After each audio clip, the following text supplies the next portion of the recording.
The living conditions on Native American reservations are cited as comparable to a third world country, according to Native American Aid in 2015. They also have the highest rate of poverty out of any other race in the United States. As someone who was taught that reservations were like a safe haven for Native Americans, I was shocked and appalled by this information. We as a country need to improve life for the people who were on this land first and are now suffering the most.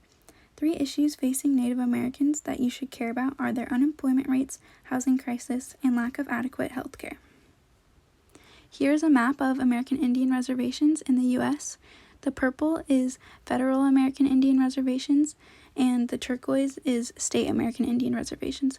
So as you can see, most of the territory is owned by the federal government.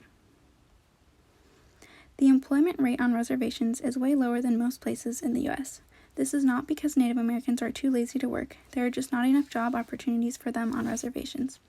A lot of jobs on reservations are in government, which are typically white people from other cities coming onto the reservation to work.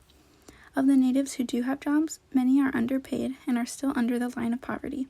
Additionally, because of COVID-19 shutdowns, many have lost those jobs that they had. Native American Aid also states that, depending on the reservation, between 4 and 8 out of 10 adults are unemployed. This leads to many of them living on welfare, Social Security, or disability income in order to meet their basic needs. On this chart, you can see different reservations and their unemployment rates.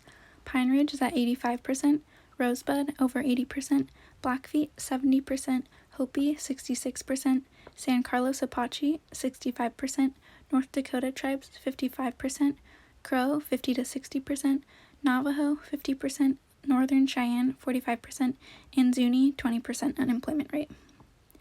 Many natives, especially those who have kids, will often have to leave their reservation to go find work elsewhere, leaving their children to be raised by grandparents or other family members. This leads us to the next issue that Native Americans are facing, the housing crisis.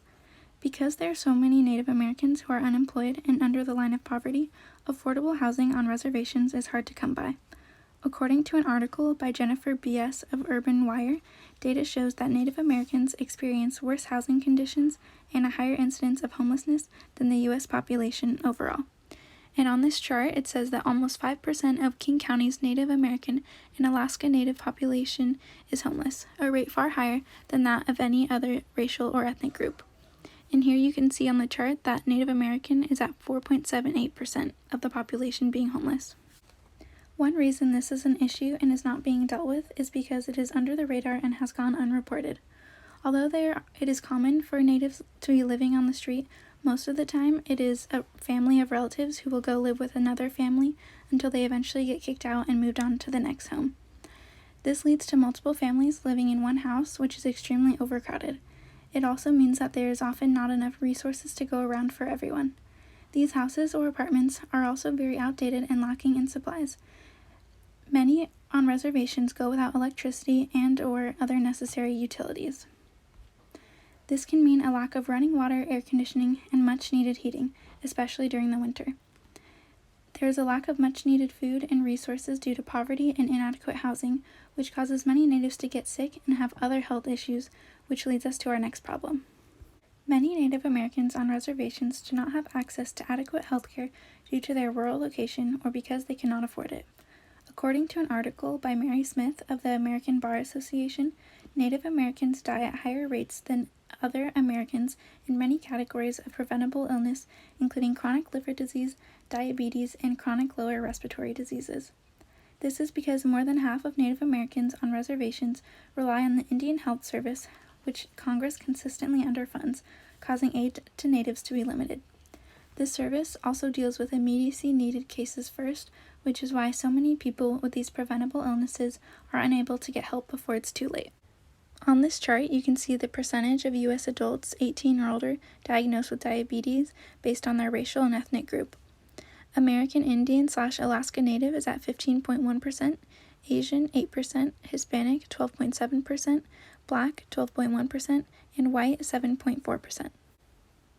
According to the National Indian Council on Aging, Native communities also experience higher rates of suicide compared to all other racial and ethnic groups in the U.S.